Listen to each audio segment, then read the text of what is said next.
फांसी की सज़ा हो गई तो अम्मा नूं हथ लिखी सू जेल चू कि अम्मा मेरा दिल है कि मैं जनानी नूं तलाक दे दियां। अम्मा ने जिसले हथ तकिया तो उन्होंने प्यार दे के कहंदी पुत्र मेरा तो बेकसूर है, बाहर दे मुल्कों इतने अरसे बाद आया सी विआह करन वास्ते। आइए जनानी घर लैके आया तो नाल ही जनानी कमरे च गई है तो बाहरों पुलिस पकड़ के लै गई है कतल के इल्ज़ाम च।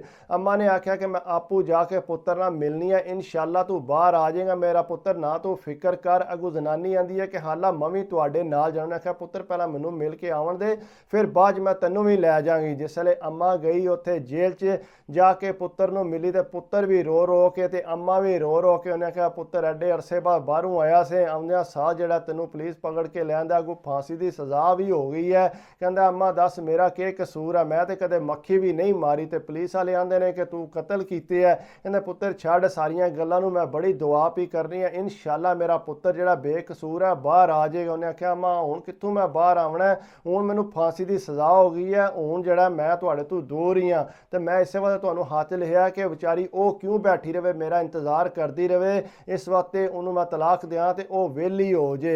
पुत्र कीती है तेरी जनानी नाल गल, वो आंदी है नहीं मैं आपू जाके मिलूँ। उन्हें आख्या अम्मा ना उन्होंने इत्थे ना लैके आवी तो मैं उन्होंने तलाक देने। ढेर उन्हें जिद की, अम्मा ने भी ढेर हथ बन्ने। उन्हें आख्या नहीं अम्मा मैनू पता लग गया कि मेरी जिंदगी खत्म हो गई है, हुण क्यों मैनू हौसले दिंदे हो पे। ढेर माँ ने हत्थां ते प्यार दिते, मत्थे ते प्यार दिते, खैर जिहड़ा अम्मा के कोना मन्निया भी। फिर अम्मा जिसले घर आई रोंदी, उन्हें आख्या कि इस तरह जिहड़ा मेरा मुड़ा है ना वो नहीं मन्निया, वो कहंदा कि नहीं जिहड़ा ना मैं हुण तलाक दे देनी है। वो आंदी हाला एक बारी मैनू भी जाके मिला लिया, वो मेरी तो उन्हां दी ये गल भी नहीं आपे च होई। उन्हें कहा हाला पुत्र अगले हफ्ते जाना तो तू नाल लगी जी। जनानी जिहड़ी है नाल टुर गई, उत्थे जेल विच जाके जने नूं मिली ते रोण लग पई। उन्हें आख्या गल सुनो तुहाडी ते मेरी है पहली मुलाकात है, असीं दोवां ने एक दूजे नाल ये गल भी नहीं की, सिर्फ कागज़ां ते सैन करके असीं दोवें मियाँ बीवी होए सां। मैं ते कमरे च इंतज़ार करन लगी सां ते तुहानूं जिहड़ा बाहरों पुलिस पकड़ के लै गई। मैनूं पता है तुसीं बेकसूर हो, इंशाअल्लाह तुसीं बाहर आ जाओ। उन्हें आख्या नहीं मैं तैनूं झूठियां तसल्लियां नहीं देना चाहता, मैनूं पता है हुण मैनूं जिहड़ी फांसी की सज़ा हो गई है, मैं हुण इत्थों दुनिया तो टुर जाना है ते तू क्यों बैठी रही। उन्हें आख्या नहीं मैं जिहड़ा हुण तुहाडे घर ही रहना ते इंशाअल्लाह जिहड़ा ना तुसीं घर वापस आवोगे। उन्हें आख्या फिर तेरी अपनी उम्मीद है, मैं तो यही आखांगा तेरे वास्ते बेहतर है कि तू तलाक लै ले। उन्हें आख्या नहीं मैं तलाक नहीं लैनी, मैं जिहड़ा तुहाडा इंतज़ार करांगी, मैनूं अपने रब ते पूरा यकीन है कि इंशाअल्लाह तुसीं जिहड़ा बाहर आवोगे। जनानी ने कहंदा तलाक कोना लई, मैनूं मिल के ते पहली मुलाकात सी साडे दोवां दी, वो भी कहंदा मैं जेल दे अंदर ते वो जेल दे बाहर। बहरहाल कहंदा मैं जिसले फिर वो मिल गिल के वापस आ गया, कहंदा जेल च बह के अपना मत्था पटक पटक के मेरे को के कसूर हो गया सी।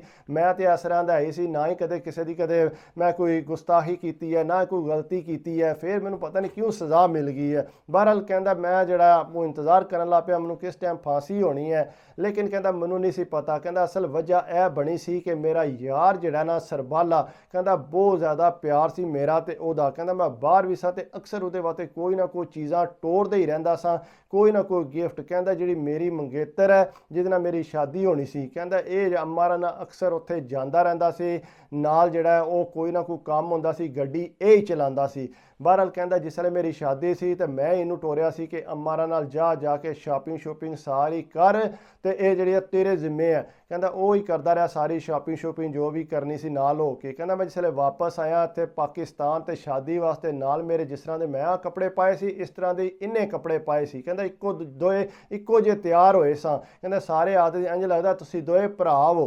कहंदा पर नाल हो के शादी ते उत्थे गया, सारा कुछ ठीक ठाक होया।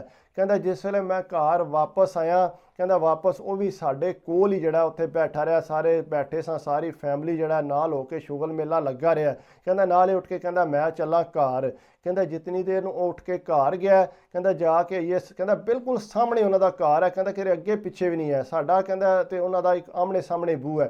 कहंदा वो अपने घर टुर गया। कहंदा इतनी देर नूं एक निक्का आया मैनूं बुलाण वास्ते, उन्हें कन्न च आके मैनूं आख्या कि इस तरह भा तैनूं वो बुलाण लगे है। कहंदा मेरा जिहड़ा सरबल है ना वो मैनूं बुलाण लगे है। कहंदा मेरी दुल्हन जिहड़ी है वो मेरे नाल कुर्सी ते बैठी सी।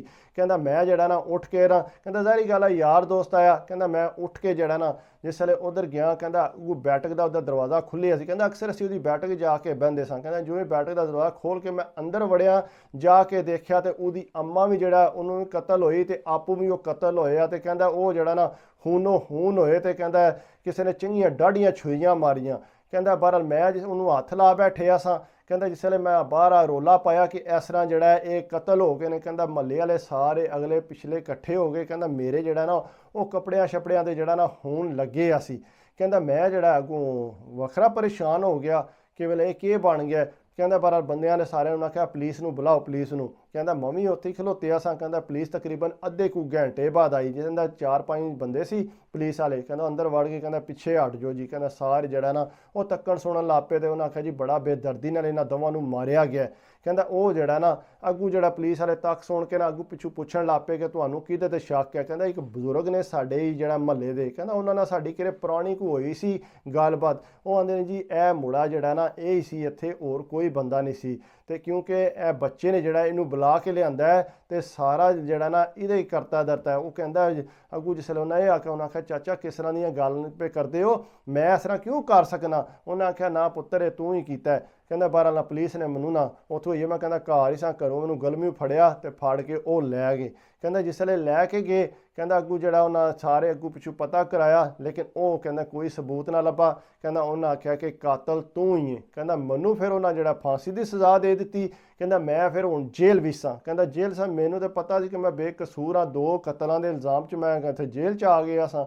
ਕਹਿੰਦਾ ਅੱਗੂ ਜਿਹੜਾ ਨਾ ਮੇਰੀ ਅੰਮਾ ਤੇ ਕਹਿੰਦਾ ਮੇਰੇ ਜਿਹੜੇ ਨਾ ਜ਼ਨਾਨੀ ਉਹ ਆਪਣੀ ਜਗ੍ਹਾ ਪਰੇਸ਼ਾਨ ਸੀ। ਕਹਿੰਦਾ ਉਹਨਾਂ ਨੂੰ ਕਿਸੇ ਬੰਦੇ ਨੇ ਆ ਕੇ ਦੱਸਿਆ ਕਿ ਇਸ ਤਰ੍ਹਾਂ ਜਿਹੜਾ ਨਾ ਜਿਹੜਾ ਇਹਦਾ ਸਰਬਾਲਾ ਸੀ ਉਹ ਕੱਲਾ ਵੀ ਇੱਥੇ ਪਿੰਡ ਵਿੱਚ ਆਉਂਦਾ ਰਹਿੰਦਾ ਸੀ, ਕੋਈ ਨਾ ਕੋਈ ਕਿਸੇ ਚੱਕਰ ਵਿੱਚ। ਉਹਨਾਂ ਆਖਿਆ ਇਹ ਕਿਸ ਤਰ੍ਹਾਂ ਹੋ ਸਕਦਾ ਇੱਥੇ ਚੱਕਰ 'ਚ ਆਉਂਦਾ। ਉਹਨਾਂ ਆਖਿਆ ਬਿਲਕੁਲ ਇਹ ਜਿਹੜਾ ਨਾ ਇੱਥੇ ਆਉਂਦਾ ਸੀ, ਇਹਨੂੰ ਜਿਹੜਾ ਨਾ ਕਿਸੇ ਨਾਲ ਕੋਈ ਨਾ ਕੋਈ ਗੱਲਬਾਤ ਕਰਦਾ ਸੀ। ਉਹ ਜਨਾਬ ਸਾਰੇ ਪਰੇਸ਼ਾਨ ਹੋ ਗਏ ਇਸ ਗੱਲੋਂ ਕਿ ਇਹ ਹੋ ਸਕਦਾ। ਜਿਸ ਵੇਲੇ ਪੁਲਿਸ ਨੇ ਪੂਰੀ ਇਨਕੁਆਇਰੀ ਕੀਤੀ ਤੇ ਇਹਦੀ ਜ਼ਨਾਨੀ ਨੂੰ ਬੁਲਾਇਆ, ਇਹਦੇ ਜ਼ਨਾਨੀ ਨੂੰ ਬੁਲਾ ਕੇ ਤੇ ਉਹਦੇ ਕੋਲੋਂ ਜਿਹੜਾ ਨਾ ਇਨਕੁਆਇਰੀ ਕਰਨੀ ਸ਼ੁਰੂ ਕਰ ਦਿੱਤੀ। ਜ਼ਨਾਨੀ ਕੋਲ ਜਿਸ ਪੁੱਛੀ ਉਹਨੇ ਆਖਿਆ ਹਾਂ ਜ਼ਰਾ ਤੂੰ ਤੇ ਇੱਧਰ। ਉਹਨੇ ਆਖਿਆ ਦੱਸ ਬਈ ਕੋਈ ਗੱਲਬਾਤ ਐਸੀ ਤੇਰੀ ਉਹਦੇ ਨਾਲ। ਪਹਿਲਾਂ ਤਾਂ ਉਹ ਮੰਨਦੀ ਕੋਈ ਨਹੀਂ ਸੀ ਵੀ ਕਿ ਮੇਰੀ ਉਹਦੇ ਨਾਲ ਗੱਲਬਾਤ ਕੋਈ ਨਹੀਂ ਸੀ ਹੈ, ਲੇਕਿਨ ਬਾਅਦ 'ਚ ਉਹਨੇ ਆਖਿਆ ਹਾਂਜੀ ਜਿਸ ਵੇਲੇ ਸਾਡੀ ਮੰਗਣੀ ਹੋਣੀ ਸੀ ਨਾ ਉਸ ਟਾਈਮ ਇਹ ਆਇਆ ਸੀ ਤੇ ਸਾਡੀ ਥੋੜ੍ਹੀ ਬਹੁਤ ਆਪੇ 'ਚ ਗੱਲਬਾਤ ਹੋ ਗਈ ਸੀ ਤੇ ਇਹਨੇ ਮੇਰਾ ਨੰਬਰ ਲੈ ਲਿਆ ਸੀ ਤੇ ਮੈਂ ਇਹਨੂੰ ਆਪਣਾ ਨੰਬਰ ਦੇ ਦਿੱਤਾ ਸੀ। ਅਸੀਂ ਦੋਵੇਂ ਆਪੇ 'ਚ ਗੱਲਬਾਤ ਕਰਦੇ ਰਹਿੰਦੇ ਸਾਂ ਤੇ ਅਕਸਰ ਜਿਹੜਾ ਮੁਲਾਕਾਤ ਸ਼ਾਤ ਵੀ ਸਾਡੀ ਹੁੰਦੀ ਰਹੀ ਸੀ। ਉਹਨੇ ਆਖਿਆ ਮੁਲਾਕਾਤ ਤੋਂ ਇਲਾਵਾ ਜਿਹੜਾ ਨਾ ਅਸੀਂ ਬਹੁਤ ਅੱਗੇ ਤੱਕ ਵੱਧ ਗਏ ਸਾਂ, ਅਸੀਂ ਦੋਵੇਂ ਇੱਕ ਦੂਜੇ ਨਾਲ ਬਹੁਤ ਮਿਲਦੇ ਗਿਲਦੇ ਸਾਂ। ਉਹਨਾਂ ਆਖਿਆ ਅੱਛਾ ਠੀਕ ਹੈ ਤੁਸੀਂ ਮਿਲਦੇ ਗਿਲਦੇ ਸੋ। ਉਹਨੇ ਆਖਿਆ ਅੱਗੂ ਤੇ ਫਿਰ ਇਹ ਕਤਲ ਕਿਹਨੇ ਕੀਤਾ। ਉਹਨੇ ਆਖਿਆ ਮੈਨੂੰ ਨਹੀਂ ਪਤਾ ਕਤਲ ਕਿਹਨੇ ਕੀਤਾ, ਲੇਕਿਨ ਇਹ ਹੈ ਕਿ ਮੈਂ ਤੇ ਉਹ ਇੱਕ ਦੂਜੇ ਨੂੰ ਪਸੰਦ ਕਰਦੇ ਸਾਂ। ਅਸਾਂ ਇਹ ਹੀ ਕੀਤਾ ਸੀ ਕਿ ਸ਼ਾਦੀ ਤੋਂ ਬਾਅਦ ਵੀ ਅਸੀਂ ਇੱਕ ਦੂਜੇ ਨੂੰ ਮਿਲਦੇ ਰਵਾਂਗੇ। ਕਹਿੰਦਾ ਜਿਸ ਵੇਲੇ ਇਹ ਗੱਲਬਾਤ ਹੋਈ, ਕਹਿੰਦਾ ਬਹਰਹਾਲ ਫਿਰ ਜ਼ਾਹਿਰ ਗੱਲ ਪੁਲਿਸ ਨੇ ਇਨਕੁਆਇਰੀ ਕਰਨੀ ਸੀ। ਕਹਿੰਦਾ ਅੱਗੋਂ ਪੁਲਿਸ ਦਾ ਸ਼ੱਕ ਜਿਹੜਾ ਨਾ ਸਿੱਧਾ ਕੁੜੀ ਦੇ ਭਰਾ ਤੇ ਗਿਆ। ਕਹਿੰਦਾ ਜਿਸੇ ਕੁੜੀ ਦੇ ਭਰਾ ਤੇ ਸ਼ੱਕ ਗਿਆ ਉਹਨੂੰ ਜਾ ਕੇ ਫੜਿਓ ਨੇ। ਕਹਿੰਦਾ ਪਹਿਲਾਂ ਤਾਂ ਉਹ ਲੱਭਦੇ ਨਹੀਂ ਆ ਪਿਆ 3-4 ਦਿਨ ਤੱਕ। ਕਹਿੰਦਾ ਜਿਸ ਵੇਲੇ ਉਹਨੂੰ ਫੜਿਆ ਨੇ, ਫੜ ਕੇ ਤੇ ਕਹਿੰਦਾ ਉਹਨੂੰ ਲੈ ਕੇ ਗਏ। ਉਹਨਾਂ ਕਿਹਾ ਹਾਂ ਦੱਸ ਹਾਂ ਤੂੰ ਕਤਲ ਕੀਤੇ ਨੇ। ਕਹਿੰਦਾ ਪਹਿਲਾਂ ਤਾਂ ਉਹ ਮੰਨਿਆ ਨਹੀਂ, ਲੇਕਿਨ ਜਿਸ ਵੇਲੇ ਪੁਲਿਸ ਨੇ ਥੋੜ੍ਹਾ ਜਿਹਾ ਫੈਂਟਾ ਲਾਇਆ ਨਾ ਉਹ ਕਹਿੰਦਾ ਜੀ ਬਿਲਕੁਲ ਜਿਹੜਾ ਮੈਂ ਹੀ ਕਤਲ ਕੀਤੇ ਨੇ। ਮੈਂ ਉਹਨਾਂ ਨੂੰ ਬੁਲਾਇਆ ਸੀ ਉੱਥੇ ਕਮਰੇ 'ਚ ਕਿਉਂਕਿ ਮੇਰੀ ਅੱਗੇ ਵੀ ਇਹਨਾਂ ਨਾਲ ਮੁਲਾਕਾਤ ਹੁੰਦੀ ਰਹਿੰਦੀ ਸੀ। ਕਹਿੰਦਾ ਮੈਂ ਉਹਨਾਂ ਨੂੰ ਉਹਨਾਂ ਦੀ ਬੈਠਕ 'ਚ ਬੁਲਾ ਕੇ ਤੇ ਨਿੱਕੇ ਬੱਚੇ ਨੂੰ ਮੈਂ ਹੀ ਟੋਰਿਆ ਸੀ ਕਿ ਜਾ ਬੁਲਾ। ਉਸ ਵੇਲੇ ਮੈਂ ਕਤਲ ਕਰ ਬੈਠਿਆ ਸਾਂ ਉਹਨਾਂ ਦੋਵਾਂ ਨੂੰ। ਕਤਲ ਕਰਨ ਤੋਂ ਬਾਅਦ ਜਿਹੜਾ ਮੈਂ ਨਿੱਕੇ ਨੂੰ ਆਖਿਆ ਜਾ ਉਹਨੂੰ ਆਹ ਜਾ ਕੇ ਨਾ ਵਾਲਾ ਇਸ ਤਰ੍ਹਾਂ ਬੁਲਾਉਂਦੇ ਨਹੀਂ ਪਏ ਤੇ ਉਹ ਬਾਬੇਰਾਂ ਨੂੰ ਮੈਂ ਹੀ ਆਖਿਆ ਦੱਸਿਆ ਸੀ ਕਿ ਜਿਹੜਾ ਨਾ ਇਸ ਤਰ੍ਹਾਂ ਇਹ ਮਾਰਨਾ ਚਾਹੁੰਦਾ ਉਹਨਾਂ ਨੂੰ। ਤੋ ਇਸ ਤਰ੍ਹਾਂ ਦੀ ਗੱਲ ਕਰਕੇ ਬਾਬੇਰਾਂ ਦੇ ਦਿਮਾਗ 'ਚ ਮੈਂ ਗੱਲ ਬਿਠਾਈ ਸੀ। ਉਹ ਕਹਿੰਦਾ ਵੀ ਕਤਲ ਉਹਨੇ ਕੀਤੇ। ਕਹਿੰਦਾ ਜਿਸ ਵੇਲੇ ਮੇਰੇ ਸਾਲੇ ਨੂੰ ਫੜ ਲਈ ਉਹਨੇ, ਕਹਿੰਦਾ ਮੈਂ ਜਿਸ ਵੇਲੇ ਬਾਹਰ ਆਇਆ ਤੇ ਕਹਿੰਦਾ ਅੱਗੋਂ ਜ਼ਨਾਨੀ ਜਿਹੜੀ ਹੈ ਕਹਿੰਦਾ ਮੇਰੇ ਤਰਲੇ ਮਿੰਨਤਾਂ ਕਰਨ ਲੱਗ ਪਈ ਕਿ ਮੇਰੇ ਕੋਲੋਂ ਗਲਤੀ। ਉਹਨੇ ਕਿਹਾ ਤੇਰੇ ਕੋਲੋਂ ਗਲਤੀ ਨਹੀਂ ਹੋਈ, ਤੂੰ ਨਹੀਂ ਪਤਾ ਤੂੰ ਮੇਰੀ ਜ਼ਿੰਦਗੀ ਨਾਲ ਖੇਡ ਗਈ ਹੈ। ਜਿਸੇ ਤੂੰ ਮੈਨੂੰ ਜੇਲ੍ਹ 'ਚ ਮਿਲਣ ਆਈ ਹੈ ਮੈਂ ਤੇ ਆਖਿਆ ਬੜੀ ਵਫਾਦਾਰ ਜ਼ਨਾਨੀ ਹੈ ਮੇਰੀ, ਬੜੀ ਮੇਰੇ ਨਾਲ ਤੂੰ ਕਰੇਂਗੀ, ਲੇਕਿਨ ਮੈਨੂੰ ਨਹੀਂ ਸੀ ਪਤਾ ਕਿ ਤੂੰ ਆਪਣੇ ਆਪ ਨੂੰ ਬਚਾ ਰਹੀ ਸੀ ਕਿ ਤੇਰੇ ਤੇ ਸ਼ੱਕ ਨਾ ਆ ਜੇ। ਇਸ ਤਰ੍ਹਾਂ ਵੀ ਹੋ ਜਾਂਦਾ। ਬਾਕੀ ਅਗਰ ਇਹ ਮੈਂ ਤੁਹਾਨੂੰ ਹਮੇਸ਼ਾ ਹੀ ਕਹਿਣਾ ਕਿ ਯਾਰ ਕੋਸ਼ਿਸ਼ ਕਰਿਆ ਕਰੋ ਮੇਰੀ ਵੀਡੀਓ ਨੂੰ ਲਾਈਕ ਕਰਿਆ ਕਰੋ, ਕਮੈਂਟਸ ਕਰਿਆ ਕਰੋ, ਸਬਸਕ੍ਰਾਈਬ ਕਰ ਦਿਓ ਤੇ ਦਿਲ ਖੁਸ਼ ਹੁੰਦਾ ਹੈ। ਬਾਕੀ ਦੁਆਵਾਂ ਯਾਦ ਰੱਖਿਆ ਕਰੋ, ਆਪਣੀ ਸਿਹਤ ਦਾ ਲਾਜ਼ਮੀ ਖਿਆਲ ਰੱਖਿਆ ਕਰੋ।